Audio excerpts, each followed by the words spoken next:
You're watching Sky Thoroughbred Central and our look towards day 3 here of the Inglis Easter sale. You know it's been a big 2 days when you start putting names together, and I did that prior to the break. Carolyn, you know how well I'm going, haven't you? Don't worry about that. I called a high-priced filly a high-priced colt yesterday, so hey, we can all do it, don't worry. I think I'm starting to show effects. Joining us now is Eden Wallace and Michael Harrington.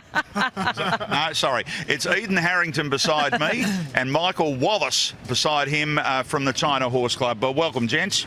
Andrew, thank you very much. Caroline, thank you very much for having us. Not at all. I'll start with you first, Eden. Journo, not many years ago, you've now working for the China Horse Club, but mate, it's been a massive sort of 12 months, 18 months, 2 years, hasn't it? It has been. I may be showing my age, you may be showing your age a touch without offending you. Yeah. It's been 10 years, actually. 10 years? 10 years since I left the newspaper game.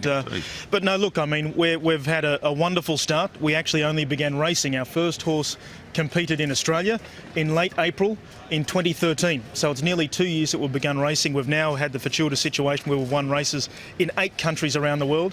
Our home base is China, of course, and it always will be. But we've won races in Australia, in Singapore, in Ireland, in France, in the US, in Italy, and it's very, very exciting. In that time, we've picked up 6 Group 1s, and hopefully, touch wood, First Seal will have her chance at a change of luck this weekend. Yeah. Fantastic. How did you become? You were working last of all. I think Big Start. How did you come to meet T.O. and how did you get involved with China Horse Club? Certainly, I was very fortunate to be in many respects in the right place at the right time. While I was consulting there for Dato Tan Chin Nam, I had the good fortune to meet Mr. T.O.R. King, and was I guess outlined his vision for what he would like to do, and it was some vision. And over time, the opportunity was appropriate to take up that opportunity, and it's been a very, very exciting last 2.5 years in that time. And at the moment, I can tell you, without trying to give too much away, that we've only seen the tip of the iceberg. Yeah, the China Horse Club, China Horse Club is not just racing. No, it's a lifestyle club first and foremost. It There's is. more to come. I want to talk more about that in the tick.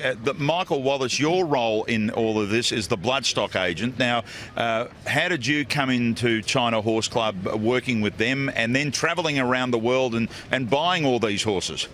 Yeah, I was doing a bit of work for Michael Friedman in Singapore, buying his horses.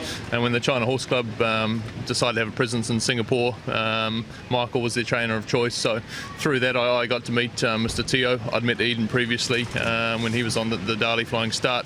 And as the horse numbers grew and the vision sort of became clear, it was necessary to have somebody run the bloodstock and racing division full time. Yep. And I was lucky enough to be approached by Mr. Teo and more than happy to come on board. What's the overall? I mean, you're investing so much overseas as well. You have some great partnerships we've seen linking up, of course, in particular with Coolmore as one partner in Australia, of course, the English Derby winner. So is that the plan also, to invest right around the world, but doing it in partnership?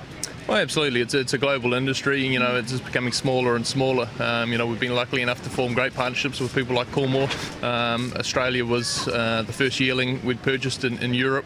So you couldn't have asked for a better start with his breeding and being a Derby winner. So we have a vision for each particular facet of the industry, and Europe's an integral part of that, and as is Australia.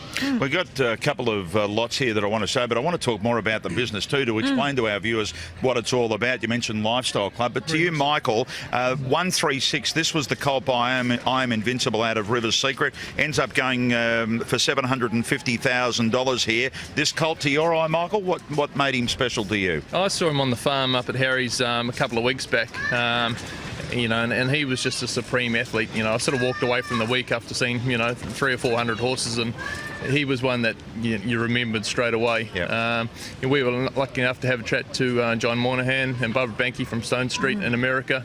John and Barbara are very, very bullish on the horse. Yep. So it was great to form a partnership with them to buy a colt like him.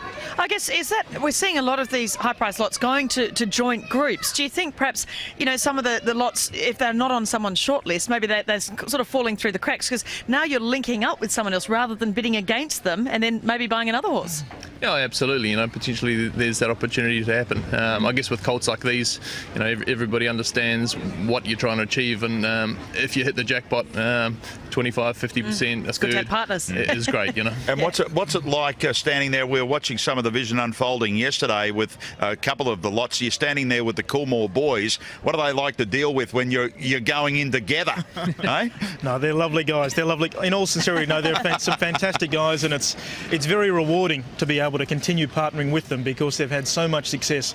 We want to be able to learn from them. We are a very new company. Yep. They are the benchmark on so many levels. Now, I know we've got a couple more lots to show, and guys, you can show them, but I want to ask Eden just about the China Horse Club and the yearlings, past the yearlings that you bought. Just explain what the China Horse Club is. Certainly. We are first and foremost, Andrew, a lifestyle club. Our philosophy is it's lifestyle, business, thoroughbred racing and charity. They're the 4 pillars of the company, and we try and reach each of those. At the moment, the first and I guess the most obvious reference for most people in the public are our horses. Yep. They are our flag bearers. They're the ones, the soldiers we send out there first of all around the world. to spread our brand, and also they're very integral to for our members. I mean, our first choice is to provide lifestyle opportunities. Yep. So the horses can do that. They're the entry point. They're the entry point to provide opportunities to network in terms of business. They're the opportunity to tap into some of our lifestyle facilities. And we have facilities. We have a lovely estate in the Southern Highlands here. Yeah. We have a ski resort in Switzerland that's being done up at the moment. Yeah. And we'll make some other announcements in due course as well. Wow.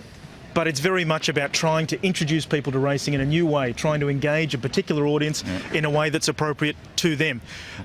We're doing that, we believe, but we can't do it alone. We can't do it alone, and we're trying to work with others in that process. Understand. Look, you've come and hit the racing in such a big way in a short amount of time. We'll learn more about you as the months. Listening to you, there's a lot more to come from the China Horse Club. Thanks for your time this morning, guys. Andrew, Caroline, thank you. Thanks, Eden. Good on you, Mike. Michael Wallace and Eden Harrington.